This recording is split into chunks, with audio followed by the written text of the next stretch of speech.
아니 내년도 아니네. 지금 뭐 93일 정도 남은 선거 상황이 되는데 이게 어떤 구조로 다자 구도로 갈 거냐, 뭐 3자 구도냐, 4자 구도냐, 더 많은 구도로 갈 거냐, 뭐 이런 등등에 대한 논의가 있는 것 같은데 일단 양양자 한국희망 대표 출판기념회에서 이낙연 전 대표하고 세 분 만나게 되나요? 뭐 만나고 나서 별도의 회동 계획이 있습니까? 아니요, 별도 회동 계획은 없고요. 네. 출판기념회에서 보는데 뭐 별게 있겠습니까? 예. 그게 끝이에요? 예, 뭐 정치적 대화를 출판기념회에서 하는 경우는 없습니다. 아니, 그러니까 그러면 제가 궁금한 것은 이런 거예요. 이낙연 전 대표하고 이준석 대표가 만나서 어떤 새로운 신당의 모색을 하게 될까?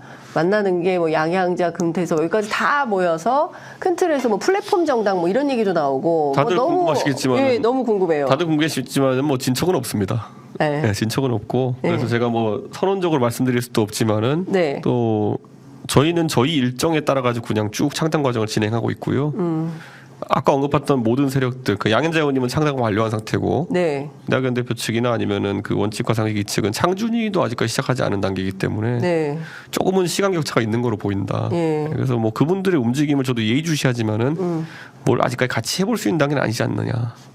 그러니까 그게 서로 이제 그 뭐 개문발차 형태로 출발을 서로 한 시기가 달라서 어떤 시점의 문제 때문인가요? 아니면은 아니 굳이 말하자면 그분들 아직 탈당도 안 하셨어요. 네, 그러니까 그런 절차 이후에 이제 보면은 제가 이상민 의원님도 사실 탈당하기 전부터 여러 얘기 나왔지만 탈당하신 뒤부터 제가 만나서 얘기를 했었거든요. 네. 그건 예의죠, 그거는. 네. 근데 저 이것도 갑자기 궁금한데 좀 격가지로 나가면 이상민 의원 오늘 아침 9시에 뭐 국민의힘 입당식 한다고 하는데 이준석 대표하고도 만났었고 그리고 이제 국민의힘 쪽에서도 만났었는데 이상민 의원하고는 같이 못하게 된, 안 하게 된 이유는 뭐예요? 글쎄요, 이상민 의원한테 저도 뭐 계속 이제 가끔 만나가지고 이제 대화도 나누고. 네. 이상민 의원이 지향하시는 지점이 조금은 다른 것 같다. 무슨 얘기예요?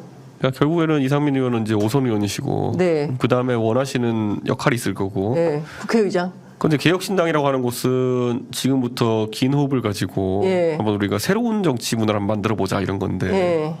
좀 다르죠, 그게. 그러니까 그분이 지향하는 바는 국회의원 한 번 더해서 뭐 국회의장을 하거나 이런 본인의 꿈을 위한 지향이 있다면 개혁신당에서는 이상민 의원의 그런 꿈을 실현시킬 수 있는 어떤 저희가 뭐 해드릴 수 있는 건 없죠. 해드릴 수 있는 게 없다. 불가능하다. 개혁에 동참하시겠다면 모르겠지만 저희 해드릴 수는 그게 없죠. 아니라면 뭐 해드릴 게 없기 때문에 같이 할 수 없다. 그 제3지대 빅텐트 얘기는 계속 나오잖아요. 그러니까 그에 대해서는 어떤 구상을 가지고 계신 거예요? 그러니까 이른바 뭐 플랫폼 정당 앞서도 말씀 좀 드렸지만 가능성과 현실성 뭐 이런 걸 놓고 봤을 때 뭐 여러 가지 생각을 가지고 여러분들이 움직이고 있는 건 전 긍정적으로 보고요. 네. 근데 저는 그런 거거든요. 되는 게 무엇이고 안 되는 게 무엇이냐를 명확하고 저는 항상 되는 게 뭔지를 설명하시는 분들한테는 귀를 기울이는데요. 네. 안 되는 거 자꾸 들이미시는 분들도 있어요. 예컨대 어떤 겁니까? 일정상 안 되는 건데 이런 것들. 네. 저는 이렇게 좀 현실적으로 접근하시는 분들이 많았으면 좋겠다. 근데 저는 이런 생각도 좀 드는데 이낙연 전 대표는 민주당에서 오랫동안 활동을 했던 분이고 원칙과 상식도 사실은 민주당에서 잔뼈가 굵고 뭐 조홍천 의원 좀 다른 케이스지만 윤영찬 의원도 조금 다른 케이스지만 어쨌든 이원우, 김종민 두 의원은 민주당 거의 뭐 뼛속까지 민주당 사람들인 거고 그러니까 이분들은 이제 민주당원들인 거죠. 네.